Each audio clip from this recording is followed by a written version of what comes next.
मी सर्वप्रथम या कार्यक्रमाचे अध्यक्ष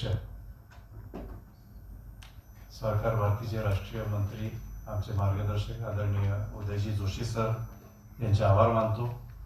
आजच्या कार्यक्रमाला उपस्थित Joshi sir, Deshpande sir, Jugade sir, Bhalchandraji, Patwardhan साहेब आणि उपस्थित मित्रांनो, जसं आपल्याला प्रास्ताविकामध्ये जोशी सरांनी सांगितलं की याची सुरुवात कधीपासून झालेली होती। 27 जून 2022ला या संदर्भात एक मीटिंग दिलेलं आयोजित केली होती लॅपटॉपमध्ये आणि मला त्या मीटिंगमध्ये सहभागी होता आलं त्या समितीमध्ये। आणि तेव्हा पण जोशी सरांच्या अध्यक्षतेत आम्ही बऱ्याचशा सूचना केलेल्या होत्या आणि शेवटी हे 14 तारखेला परिपत्रक धडकलं आणि हे परिपत्रक मला मिळाल्यानंतर याचं मी वाचन केलं। माझं बॅकग्राऊंड बँकिंगचं असल्यामुळे मला हे समजून घ्यायला वेळ लागला नाही, पण लगेच याचं गांभीर्य ओळखून मी जोशी सरांना परिपत्रक मॅसेजसह पाठवलं आणि जोशी सरांना विनंती केली की ॲज अर्ली ॲज पॉसिबल, त्यांना सांगितलं की 15 दिवसाचा अवधी दिलेला आहे, 23 तारीख ही लास्ट डेट आहे, 23 ऑगस्ट सबमिशनची, आक्षेप घेण्याची, आणि तुम्हीच यामध्ये हस्तक्षेप करून जो काही योग्य मार्ग असेल तो काढू शकता। आणि म्हणून विशेष आभार जोशी सरांचे की त्यांनी दखल घेऊन आज इथे या सभेचं आयोजन केलेलं आहे। मित्रांनो, या परिपत्रकाचं आपण सगळ्यांनी अंतःकरणातनं स्वागत केलं पाहिजे। स्वागत या अर्थाने मी तुम्हाला म्हणतो की खूपदा आपण अतिशय काटेकोरपणे चांगलं काम करून सुद्धा काही ज्या मल्टीस्टेट पतसंस्थांनी उच्छाद मांडलेला आहे, आजही मला नाव घ्यायला लाज वाटणार नाही, राजस्थानी मल्टीस्टेट जी आहे 12.5, 13, 13.5% 6 महिन्याकरता सुद्धा ते व्याजाचे दर ठरवतात। आणि काय होतं की अशामुळे आम्हाला मनस्ताप होतो, लोक विचारतात की ते कसं देऊ शकतात, आम्ही निरुत्तर होतो, स्पीचलेस होतो। त्यामुळे ज्या चांगलं काम करणाऱ्या पतसंस्था आहेत, मल्टीस्टेट आहेत, त्यांच्यासाठी निश्चितच हे परिपत्रक स्वागतार्ह आहे। ज्याप्रमाणे जोशी सरांनी एक्झाम्पल दिलं की गती, सायकलची जी गती आहे ती कशावर निर्भर आहे, तर ती ब्रेकवर आहे। ब्रेक हा नक्कीच असायला पाहिजे, पण हा ब्रेक लावत असताना अपघात होऊ नये। तसं माझे मित्र सुशीलजींनी आता एक उदाहरण दिलं क्रिकेटच्या संदर्भातलं, तर या परिपत्रकाला जर एका ओळीत आपल्याला मांडायचं असेल तर त्यांचं म्हणणं आहे की तुम्ही कॅरम बोर्डवर क्रिकेट खेळा। सुशीलजी, कॅरम बोर्डवर क्रिकेट खेळायला हे परिपत्रक सांगतं। कसं सांगतं ते आता मी यातले महत्वाचे जे 7 मुद्दे आहेत त्यावरती तुम्हाला विशद करतो। सर्वप्रथम यांनी काय केलं की याचे 4 भाग केले मल्टीस्टेटचे। पहिला भाग केला मायक्रो, ज्या पतसंस्थांच्या ठेवी 10 कोटीच्या आतमध्ये आहे त्याला मायक्रो या गटामध्ये त्यांनी समाविष्ट केलेला आहे। ज्या पतसंस्थांच्या ठेवी 11 कोटीपासून तर 100 कोटीपर्यंत आहेत अशा पतसंस्थांना त्यांनी, मल्टीस्टेट पतसंस्थांना त्यांनी स्मॉल कॅटेगरीमध्ये समाविष्ट केलेला आहे। 101 कोटीपासून तर 500 कोटीपर्यंतच्या ज्या पतसंस्था आहेत त्यांना त्यांनी मीडियम म्हटलेलं आहे, आणि 500 कोटीच्या वर ज्या पतसंस्था आहेत मल्टीस्टेट त्यांना त्यांनी लार्ज म्हटलेलं आहे। अशा 4 विभागामध्ये यांनी याची विभागणी केलेली आहे। आता गंमत बघा, जे मला खूप आश्चर्य वाटतं आणि उपहासाने त्या सन्माननीय अधिकाऱ्याचा आपल्या सर्वांतर्फे शाल, दुसरा शब्द वापरत नाही, देऊन आपण सत्कार करायला पाहिजे की काय त्यांनी अभ्यास केला असेल आयुष्यामध्ये। मी खूप ज्युनियर आहे, म्हणजे मला फक्त 28 वर्षाचा बँकिंगचा अनुभव आहे, आणि ज्या अधिकाऱ्यांच्या अध्यक्षतेत हे परिपत्रक निघालेलं आहे, शहा साहेब जे कोणी आहेत ते, त्यांना साष्टांग दंडवत करण्याची वेळ आपल्यावरती आलेली आहे। याची विसंगती बघा कशी आहे। यामध्ये एकूण जे 7 मुद्दे आहेत त्या 7 मुद्द्यामधला मी एक एक मुद्दा आपल्या समोर समाविष्ट करतो, आणि कॅरम बोर्डवर क्रिकेट कसं ते पण मी तुम्हाला लगेच सांगणार आहे।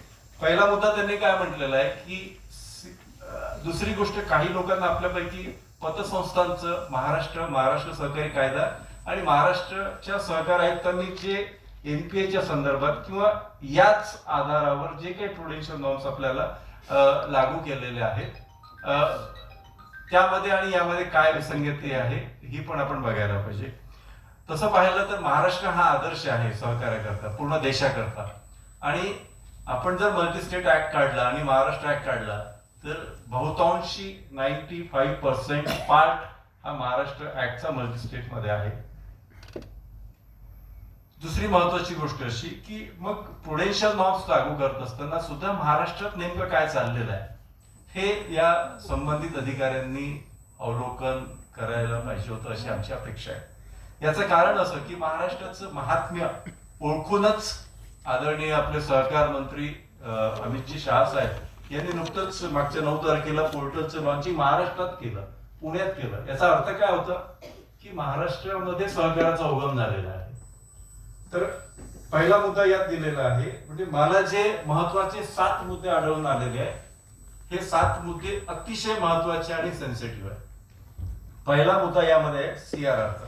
आता यात यांनी म्हटलेलं आहे की तुम्ही 4% सीआरआर लागू करा मल्टीस्टेट पतसंस्थांना. सीआरआरचं महत्व अनन्यसाधारण आहे. प्रत्येक मल्टीस्टेटने, प्रत्येक संस्थेने सीआरआर हा मेंटेन केलाच पाहिजे. सीआरआरचा अर्थ आपल्या सगळ्यांना माहिती आहे, cash reserve ratio, cash in hand आणि कॅश ऍट बँक. आता याचं प्रमाण जे 4% म्हटलेलं आहे आणि गंमत अशी आहे की त्यांनी ज्या कॅटेगरी केलेल्या आहेत देशपांडे साहेब स्मॉल आणि मायक्रो आणि लार्जच्या, आता देशपांडे साहेबांची बुलढाणा अर्बन. सर आजच्या तारखेत आपलं डिपॉझिट किती आहे? 12,000 कोटी. माझे डिपॉझिट आहे 2029 कोटी. ठीक आहे. आता बुलढाणा अर्बन असेल किंवा माझी गोदावरी अर्बन असेल, आम्हाला त्यांनी 4% सीआरआर मेंटेन करायला लावलेला आहे. आता हा सीआरआर मेंटेन कुठे करायचा आहे? ज्या नॅशनलाइज बँकेत किंवा एमएससी बँकेमध्ये माझं अकाउंट असेल त्या खात्यामध्ये मला हे 4% मेंटेन करायचे आहे. मित्रांनो किती होतात? माझ्यासाठी ते 82 कोटी होतात. आता माझ्यासाठी जर 82 कोटी होतात तर देशपांडे साहेबांसाठी किती रुपये होतील? आणि हे पैसे मी बिनव्याजी तिथे ठेवायचे सीआरआर मध्ये. खरंच मला तितक्याची आवश्यकता आहे का? प्रॅक्टिकल काय आहे? म्हणजे प्रत्येकाला आपण एकच औषध देऊ शकू का? आजकाल जे काही तज्ञ असतात किंवा मल्टी स्पेशालिटी हॉस्पिटल्स असतात तिथे आपण जातो कशासाठी? आणि तिथे गेल्यावर आपला ईसीजी काढला जातो, पॅथॉलॉजीचे रिपोर्ट चेक केले जातात आणि खरंच आपलं दुखणं काय आहे त्यानुसार त्याला ट्रीटमेंट दिली जाते. दुसरी महत्वाची गोष्ट अशी की याचप्रमाणे जसं आता मल्टीस्टेट पतसंस्थांनी जी जीवघेणी स्पर्धा करून कुठलंही भान किंवा त्यातलं ज्ञान न बाळगता स्पर्धात्मक त्यांनी स्वतःचे जे ठेवीचे दर ठेवलेले आहे हे अतिशय चुकीचे आहे. माझी नम्र विनंती आहे जोशी साहेबांना की मल्टीस्टेट पतसंस्थांकरता मी जुगादे साहेबांना पण विनंती करतो, आपण लीड आहोत महाराष्ट्रात. 200च्या वर मल्टीस्टेट आपल्या महाराष्ट्रामध्ये आहे. तर सहकार भारतीने इनिशिएटिव्ह घ्यावं, मल्टीस्टेटची विंग इमिजिएट तुम्ही एस्टॅब्लिश करा आणि एज्युकेट करू. आपण मल्टीस्टेट पतसंस्थांना अनिवार्य करू त्यामध्ये उपस्थिती आणि प्रशिक्षण. कारण तुमचे जे व्याजदर तुम्ही ठरवत आहात ते कसे ठरवत आहात? म्हणजे 5, 7, 12 वर्ष बरोबर या मल्टीस्टेटचं आयुष्य तुम्हाला मी सांगतो की आता आमच्यासारख्या काही पतसंस्था असतील, जसं बुलढाणा अर्बन आधी पतसंस्था होती, नंतर त्यांनी स्वतःचं रूपांतर मल्टीस्टेट मधनं आपलं स्टेट मधनं मल्टीस्टेट केलं. हा अनुभव माझ्याही पाठीशी आहे. त्या काळात आपल्या राज्याच्या सहकार आयुक्तांनी एक नियम टाकलेला होता की 100 कोटी ठेवी असेल तर तुम्ही करू शकता. ते कन्व्हर्जन करण्याचा अनुभव माझ्याही पाठीशी आहे, मी पण केलेला आहे. मित्रांनो, आपल्या ठेवीचे दर ठरवत असताना आपल्याला काय निकष घालून दिलेले आहे की तुमचा ऍव्हरेज लेंडिंग रेट काय आहे, ऍव्हरेज बॉरोइंग रेट काय आहे, त्यामध्ये 4%चा स्प्रेड तुम्हाला एस्टॅब्लिशमेंट कॉस्टसाठी आवश्यक असतो, तो आपल्याला ठेवायचा आहे. आणि प्रत्येक पतसंस्थेच्या बॅलन्स शीट नुसार प्रत्येकाचा ऍव्हरेज लेंडिंग रेट वेगळा असणार आहे, प्रत्येकाचा बॉरोइंग रेट वेगळा असणार आहे, प्रत्येकाचा कॉस्ट ऑफ फंड वेगळा असणार आहे, प्रत्येकाचा स्प्रेड वेगळा असणार आहे. मग अशा स्थितीमध्ये तुम्ही समोरच्याची स्पर्धा करायची म्हणून स्वतःचे व्याजदर कसे काय वाढवू शकता? म्हणजे हे कसं झालं की आता आपल्या गावातला एखादा माणूस आहे आणि त्यांनी 100 किलो वजन उचललं त्याला, तर तुम्ही सुद्धा तो 100 किलोचं वजन उचलण्याचा प्रयत्न करणार आहात. हे परिपत्रक तुम्हाला 100 किलोचं वजन इमिजिएट उचलायला सांगते. तर सीआरआर मध्ये आमची विनंती आहे जोशी साहेब की ज्याप्रमाणे आपल्या महाराष्ट्र राज्यातल्या पतसंस्थांकरता CRR हा 1% ठेवलेला आहे, तसा हा 1% ठेवण्यात यावा. दुसरी गंमत मला सांगायची आहे की इथे क्रारला इंट्रोड्यूस केलेले आहे, ज्याला आपण CRAR म्हणतो. आता CRAR मध्ये यांनी काय म्हटलं आहे, देशपांडे साहेब आणि सुशीलजी, आपल्यालाच याचा सगळ्यात मोठा फटका जो बसणार आहे, तुम्हाला मी सांगतो की महाराष्ट्रामध्ये तीनच ज्या आहेत, 3 किंवा काही बोटावर मोजण्या इतक्या आहेत ज्या 500 कोटीच्या वरच्या आहेत. म्हणजे बुलढाणा अर्बन असेल, लोकमान्य असेल, गोदावरी असेल, की आता CRAR मधले, म्हणजे मी जे तुम्हाला म्हटलं की कॅरम बोर्डवर क्रिकेट खेळायला लावत आहे, यात अजिबात अतिशयोक्ती नाही आहे. याचं उदाहरण मी तुम्हाला देतो. यांनी काय म्हटलेलं आहे सर, की मायक्रो संस्थांनी हाऊसिंग लोन देऊ नये. 10 कोटीच्या आतमध्ये ठेवी असणाऱ्या कुठल्याही मल्टीस्टेट पतसंस्थांनी यापुढे हाऊसिंग लोन द्यायचं नाही. 11 कोटी ज्याच्या ठेवी आहेत त्यांनी 25 लाख रुपये हाऊसिंग लोन द्यायचं. विसंगती आणि गंमत बघा विवेकची. 11 कोटीवाला किती हाऊसिंग लोन देऊ शकतो? 25 लाख रुपये. 101 कोटी ज्याच्या ठेवी असतील तो 30 लाख रुपये डिपॉझिट देऊ शकतो. ठीक आहे. आणि 500 कोटी ज्याच्याकडे असतील तो 35 लाख रुपये हाऊसिंग लोनला देऊ शकतो. 35 लाखाच्यावर तुम्ही हाऊसिंग लोन देऊ शकत नाही. किती विसंगती आहे. जे 11 कोटीवाला किती देऊ शकतो? 25 लाख. आणि 500 कोटीवाला किती देऊ शकतो? 35 लाख. कुठे 11 कोटी आणि कुठे 500 कोटी आणि कुठे आम्ही? तर ही अतिशय म्हणजे मला खूप आश्चर्य वाटतं, ज्या कोणी हा निर्णय घेतलेला असेल त्यांनी काय बघितलं असेल, काय ग्राउंड रियालिटीचं त्यांना ज्ञान असेल. तर त्यामुळे आता हे सांगण्यामागचा जोशी साहेब उद्देश असा आहे की आपल्याला खूप चांगल्या प्रकारे माहिती आहे की CRAR कसा काउंट होतो, क्रार कसा काउंट होतो, त्यामध्ये रिस्क वेट काय असतात. आता यामध्ये गंमत अशी आहे की आता तुम्हाला 12% क्रार जर मेंटेन करायचा, आम्हाला त्यांनी 12 सांगितलं. म्हणजे आता ज्या स्मॉल आहे त्यांना आपलं मायक्रोला त्यांनी एक्झाम केलेला आहे. स्मॉलला 9% CRAR असणार आहे, त्यानंतर मीडियम वाल्यांना 10% असणार आहे, नंतर 11 आणि असं 12. आम्ही 12%च्या कॅटेगरीमध्ये येतो. आता यात त्यांनी काय म्हटलेलं आहे की आम्ही किती हाऊसिंग लोन देऊ शकतो या परिपत्रकाप्रमाणे? 35 लाख रुपये. ठीक आहे. आणि पतसंस्थांची जी निर्मिती झाली आहे, म्हणजे सुशीलजींनी पण सांगितलं आणि शिरीषजींनी पण सांगितलं की आपली निर्मिती का झाली, आपली आयडेंटिटी काय आहे, आपलं मुख्य दायित्व काय आहे, की ज्यांची पत नाही त्यांची पत निर्माण करणे, यासाठी पतसंस्थांची स्थापना झाली. मग आता ज्यांची पत नाही असा कोण? तो भाजी विकणारा असेल, ऑटोवाला असेल, चहाची टपरीवाला असेल. आता मला एक सांगा मित्रांनो, की त्यांच्याकडे स्वतःचं घर असणार आहे का? नाही, शक्यच नाहीये. हळूहळू ते लोक त्या दिशेने प्रयत्न करतील. आता त्याच्याकडे सिक्युरिटी नाही आहे, मग त्याची पतनिर्मिती करत असताना, मायक्रो फायनान्स करत असताना आम्हाला मोठ्या प्रमाणात मायक्रो फायनान्स करावं लागतं. जोशी साहेब, आज माझा मायक्रो फायनान्सचा पोर्टफोलिओ 750 कोटी आहे.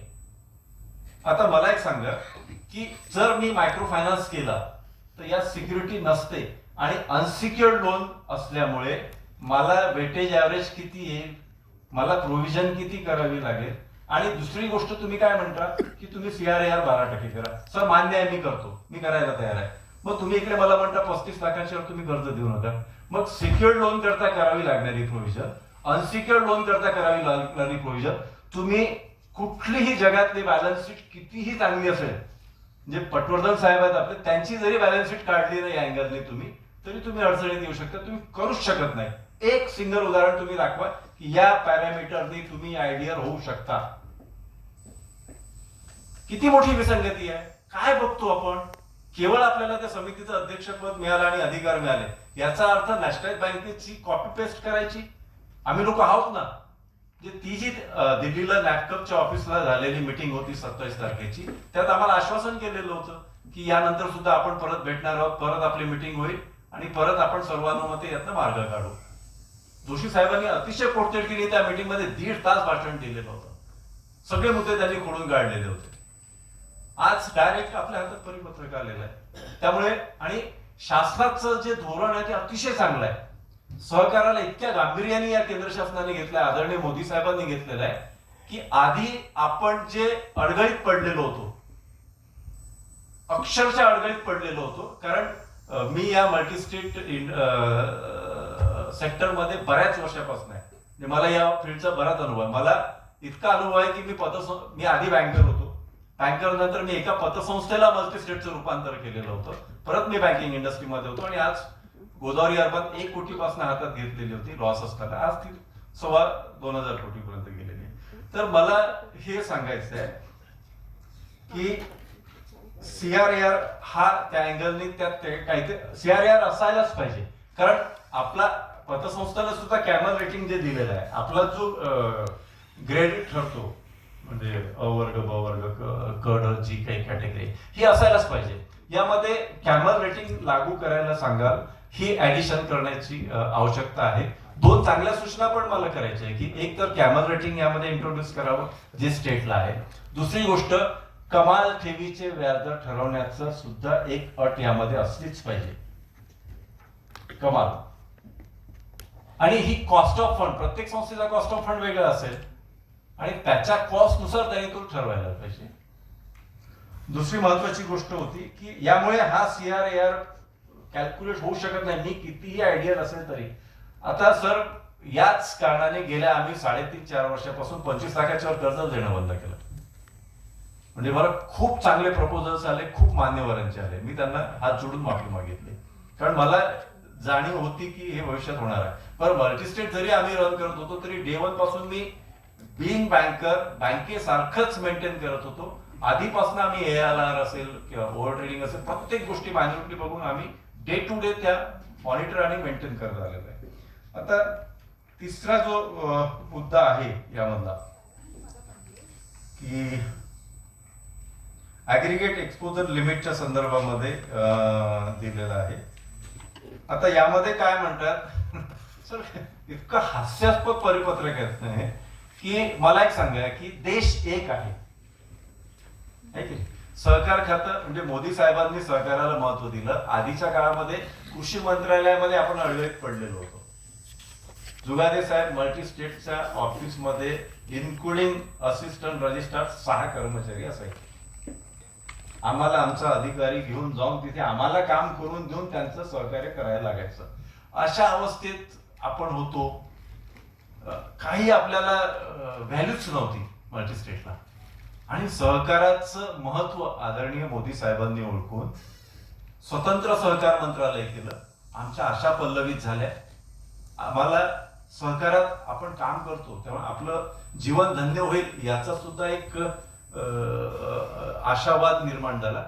तिथेच न थांबता सगळ्यात प्रभावी मंत्री आदरणीय अमित शहा साहेब, जे स्वतः सहकारामध्ये होते. अमित शहा साहेब 10 वर्ष नॅपकॉमला डायरेक्टर होते आणि सहकारी बँकांचं नेतृत्व त्यांनी केलं. त्यांना सहकार कळतो अशा मान्यवर दिग्गज प्रभावी आदरणीय अमितजी शहा साहेबांच्या हातात याची धुरा दिली.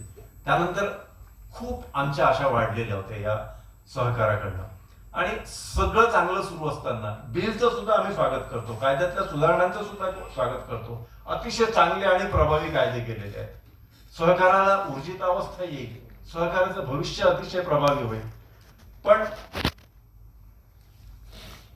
हे जे परिपत्रक आहे यात इतक्या विसंगती निर्माण केलेल्या. आता माझा तिसरा मुद्दा आहे जोशी साहेब की यात एक्सपोजरच्या संदर्भामध्ये जे म्हटलेलं आहे. आता आपल्या मित्रांनो आपल्याला माहिती आहे की ठेवी स्वीकारण्याची मर्यादा ही कशी प्रकारे ठरल्या जाते. याला तुमची संस्था आहे आणि तुमच्या संस्थेत एखाद्याने म्हटलं की मला 50 कोटी ठेवी ठेवायच्या आहे, तुम्ही घेऊ शकता का? घेता येईल का? नाही घेता येणार. का नाही घेता येणार? ठेवी स्वीकारण्याची मर्यादा ही कशावरनं ठरल्या जाते? तुमचा स्वनिधी किती आहे, तुमचे ओन फंड्स किती आहे. ओन फंड्सच्या 10 टाइम्स इतक्या ठेवी स्वीकारतात असं महाराष्ट्र शासनाचा सहकार कायदा म्हणतो. ठीक आहे. असं याच सहकार मंत्रालयाचं पूर्वीचं आमचे उपविधी बायलॉज म्हणतात. ठीक आहे. दुसरीकडे रिझर्व्ह बँक काय म्हणते?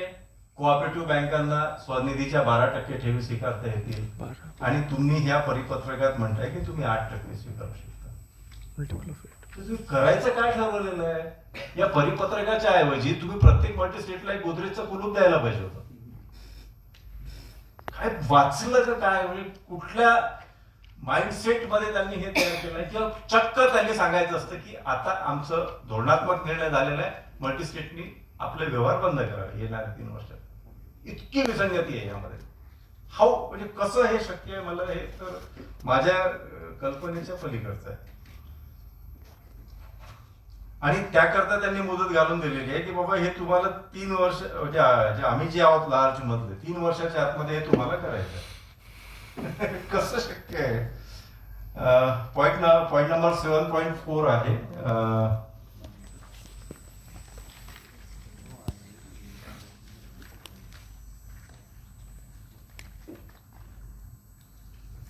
यामध्ये परत हे CRAR शी रिलेटेड आहे. त्यामध्ये त्यांनी जी 30% मर्यादा घातलेली आहे आणि 15% त्यांनी मर्यादा घातलेली आहे, ती 30% करावी. म्हणजे यात मला म्हणायचं आहे की सिक्युअर्ड लोन आणि अनसिक्युअर्ड लोन, त्यांचं म्हणणं असं आहे की बाबा तुम्ही 15%वर सिक्युअर्ड लोन देऊ नका.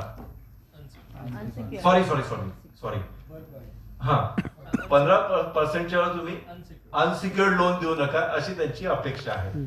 कोणाला म्हणतात आहे ते? पतसंस्थांना. पतसंस्थांचा मुख्य उद्देश काय आहे? ज्याची पत नाही त्याची पत निर्माण करणे. मेजॉरिटी बिझनेस आपल्याकडे मायक्रो फायनान्सचा असतो किंवा छोट्या छोट्या यांचा असतो, ज्यांच्याकडे सिक्युरिटी नसते. तर तुम्ही याला या तराजूमध्ये तोडूच शकत नाही. माझी विनंती आहे की किमान 30% तरी तुम्ही ही मर्यादा वाढवून द्यावी. आता 6वा मुद्दा जो आहे माझा, तो असेट क्लासिफिकेशनशी रिलेटेड आहे. यामध्ये त्यांनी जे केलेलं आहे म्हणजे नॅशनलाइज बँकेपेक्षाही भयंकर प्रकार यांनी करून टाकलेला आहे. त्यांनी कुठलंच स्पष्टता त्या परिपत्रकामध्ये दिलेली नाहीये. आता एक साधारणतः NPA कॅल्क्युलेट करत असताना आपण काय कॅल्क्युलेट करतो की ठीक आहे, महाराष्ट्र शासनामधल्या पतसंस्थांकरता 180 दिवसाचा कालावधी आहे. 6 महिन्याच्या वर जर त्या अकाउंटमध्ये EMI आले नाही तर ते अकाउंट NPA होतं. मला वाटतं की त्या प्रकारचे निकष मल्टी स्टेटला त्यांनी लागू करावे. आपण वर्षपर्यंत त्या अकाउंटला सब स्टँडर्ड म्हणतो. आणि मग या साहेबांनी काय केलेलं आहे की त्याच्यानंतर त्यांनी सरळ म्हटलेलं आहे की अदर दॅन जेवढे सबस्टँडर्ड असतील ते सगळे तुम्ही डाऊटफुल मध्ये टाका. आता डाऊटफुल मध्ये पण डाऊटफुल 1 आहे, डाऊटफुल 2 आहे, डाऊटफुल 3 आहे आणि त्यानंतर लॉस असेट असतो. लॉस असेट म्हणजे असे अकाउंट्स की ऑडिटरचं मत किंवा आपलं मत झालेलं आहे की आता या अकाउंटमध्ये काहीच रिकव्हरी येणं शक्य नाहीये, हे अकाउंट क्रॉनिक आहे किंवा पार्टी ऍब्स्कॉन्डिंग आहे आणि हे लॉस असेट मध्ये टाका. आम्ही स्वतःहून टाकतो. आम्ही टाकलेले आहेत असे अकाउंट, कोविडच्या वेळी टाकलेले आहे. आमच्या मुंबईच्या ब्रांचमधनं आम्ही ऑटो रिक्षा करता फायनान्स केलेलं होतं, महिलांना आम्ही फायनान्स केलेलं होतं. काही लोक अतिशय आदर्शवत ते अकाउंट हँडल करतायत. पण कोविडमध्ये आम्ही पण कोलॅप्स झालो, सगळे झाले हो कोविडमध्ये. आणि त्या सगळ्यांचे रिशेड्यूल करावे लागले अकाउंट. पैसे येत नाहीये अशी नाहीये, नियत नाहीये अशी नाहीये. 5 ते 60% आम्हाला बोगस अकाउंट मिळाले, लोक पळून गेले, UP बिहार मध्ये गेले. तो भुर्दंड आमच्या माथी आहे, तो दरवर्षी आम्ही प्रोव्हिजन करतोय. त्यातल्या त्यात आपले जे स्वनिधी म्हणजे आपलं जसं हृदयाचं स्थान आहे, म्हणजे तुम्ही एक व्हिडिओ आलेला होता बऱ्याच वर्षापासून, तो व्हायरल होतोय की एक अशी व्यक्ती आहे फॉरेन मध्ये की ज्याला 2 हात आणि 2 पाय नाहीये, तरी तो स्विमिंग करतो आणि तो मोटिवेशनल स्पीकर आहे. आता या हृदयाचं महत्व इतकं आहे, म्हणजे तुम्हाला 2 हात नसेल तरी तुम्ही जिवंत राहू शकता, 2 पाय नसेल तरी जिवंत राहू शकता, पण हृदय हे अतिशय महत्वाचं आहे. आपलं हृदय शरीराच्या कुठल्या भागाला आहे? डाव्या बाजूला. आपला जो ताळेबंद आहे हा आपला आरसा आहे. ताळेबंदामधली जी डावी बाजू आहे आणि त्यातल्या त्यात आपले जी सुरुवात आरंभ होतो, आपले जे स्वनिधी आहे, पेड अप शेअर कॅपिटल असेल, रिझर्व्ह असेल, हे सगळे आपले जे ओन फंड्स आहेत हे आपलं हृदय आहे. तर त्या दृष्टिकोनातनं आपण आपलं जे ओन फंड्स आहेत, आपले जे स्वनिधी आहेत हे वाढावे. यासाठी दुसरी माझी विनंती आहे की ज्या मल्टीस्टेट पतसंस्था खूप मोठ्या प्रमाणात लाभांश देतात, मी सातत्याने 7%च्या वर एकही माझी परिस्थिती असताना मी लाभांश 60%च्या वर दिला नाही. सहकारी कायदे सगळेच असे म्हणतात की तुमच्या नफ्याच्या 25% तुम्ही राखीव निधीची प्रोव्हिजन करा. माझा कुठल्याही वर्षाचा अहवाल काढा, 45% प्लस आम्ही नफ्यातनं राखीव निधी करता वर्ग करतो. आणखी काय करू? हे तर तुमच्या परिपत्रक यायच्या 3-4 वर्ष आधीपासून आम्ही काळजी घ्यायला लागलेलो आहे. आमचे ओन फंड्स वाढवायला लागलेलो आहे. आम्हाला काळजी आहे, आम्ही अँसरेबल आहोत आणि आम्ही फक्त आम्ही जे इथे आहोत तुमच्या समोर इन्क्लुडिंग मी, फक्त आम्ही आपल्या संस्थेपुरतं मर्यादित नाही. आमचं एक सामाजिक जीवन आहे, दायित्व आहे. एका विचारांनी, संस्कारांनी आम्ही प्रेरित झालेलो आहे आणि त्या संस्कारांमुळे आमचं जे उत्तरदायित्व आहे, आम्हाला जे लोकांना ऍड्रेस करायचं आहे, फेस करायचं आहे, तर आम्ही अशी चूक करणार नाही ज्यामुळे आम्हाला शर्मेने मान घालावी लागेल. तर या प्रकारच्या यामध्ये माझी अशी विनंती आहे की त्यांनी फक्त 2 पार्ट केलेले आहे. ते महाराष्ट्र शासनाचं जे एनपीएचं सर्क्युलर आहे ऍज इट इज तुम्ही तिकडे लागू करायला त्यांना सांगा. एक्सपोजर नॉर्मच्या संदर्भात पण माझी विनंती आहे की यामध्ये सुद्धा थोडी आपण लवचिकता याकरता ठेवावी की आम्हाला जगण्याकरता अवधी द्यावा, आम्हाला श्वास घेण्याकरता अवधी द्यावा. या परिपत्रकाचं मी आरंभी स्वागत केलेलं आहे आणि आताही करतो, कारण ज्या काही पतसंस्था असतात पोटावर बोलण्यावर त्यांनी जो उच्छाद मार्केटमध्ये मांडलेला आहे, त्यामुळे आम्हाला सांगायची लाज वाटते की मी एका मल्टीस्टेटला मॅनेजिंग डायरेक्टर आहे. मल्टीस्टेटची इमेज त्यांनी अशी कचरा करून टाकलेली आहे. एक 5-10 कोटी वाले सुद्धा, आता मी पश्चिम महाराष्ट्रात होतो, माझं पंढरपूर बँकिंग झालं, सांगलीला होतो मी काल. किती डिपॉझिट आहे? 10-12 कोटी. अरे त्याचं ऑफिस जर पाहतं असं आम्हाला लाज वाटते आमच्या ऑफिसची. असे त्यांचे ऑफिसेस आहे, अशा त्यांच्या गाड्या, हे कसं शक्य आहे की नाही? तर खरंच पुनश्च एकदा मी आदरणीय जोशी सर यांचं मनपूर्वक आभार यासाठी मानतो की तत्काळ मी त्यांना विनंती केलेली होती, त्यांना पण त्याची जाणीव होती, त्यांनी स्वतः 4दा ही बाजू मांडलेली आहे. दिल्लीच्या समितीमध्ये सुद्धा त्यांनी ही बाजू भक्कमपणे मांडलेली होती आणि आम्हा सगळ्यांच्या विनंतीला मान देऊन आपण आज या चर्चासत्राचं आयोजन केलेलं आहे. आणि शिरीषजींनी सांगितल्याप्रमाणे केवळ, आणि जोशी साहेबांनी सुद्धा सांगितल्याप्रमाणे, की केवळ आपण याचा ड्राफ्ट तयार करून सेंट्रल रजिस्ट्रारला देणार नसून आदरणीय अमित शहा साहेबांची अपॉइंटमेंट घेऊन याचं गांभीर्य आपण त्यांना विशद करू. अगदी मी शॉर्ट मध्ये जसं केलं, आणखी आपल्याला शॉर्ट याला करता येईल आणि त्यांना याचं गांभीर्य सांगता येईल. आणि मला विश्वास आहे की ज्याप्रमाणे 16ची लढाई आपण लढलो, एनसीआरला आपण मीटिंग घेतलेली होती, ठेवी स्वीकारणं बंद करायला लावलेलं होतं, त्या लढाईमध्ये जसं आपल्याला यश आलेलं होतं, निश्चित यामध्ये सुद्धा मला येईल. आपण सगळे आशावादी आहोत, पण खरंच आपण आपल्या सगळ्यांना निर्बंध लावून घेतले पाहिजे. या परिपत्रकाचं स्वागतच करू. ज्या विसंगती आहे त्या दूर करण्याकरता सहकार भारती सक्षम आहे आणि सहकार भारतीच करू शकते, यावर मी ठाम आहे. हे मी माझ्या मेसेजमध्ये जोशी साहेबांना स्पष्ट लिहिलेलं आहे की हे फक्त तुम्ही करू शकता आणि इतर जे पर्याय ते त्यांच्या मर्यादांची पण मी त्यांना जाणीव करून दिलेली आहे. मला आज आपल्या सगळ्यांशी संवाद साधताना अतिशय आनंद होतोय आणि मी आपल्या आयोजकांचे आभार मानतो. Thank you very much. आपल्यापैकी कोणाला जर आपले काही विचार या ठिकाणी मांडायचे